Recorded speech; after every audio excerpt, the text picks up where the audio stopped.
Hokuriku, Japan. Founded in 1943 in Komatsu City, Ishikawa. Since our foundation, we have mainly focused on fabrics. One of those is synthetic fiber.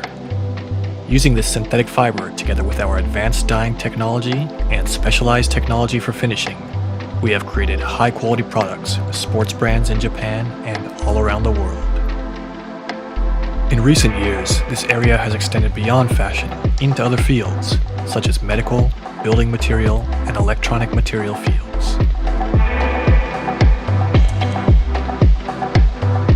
Upon marking the 75th anniversary since its establishment in October 2018, Komatsu Seiren officially changed its name to Komatsu Matere.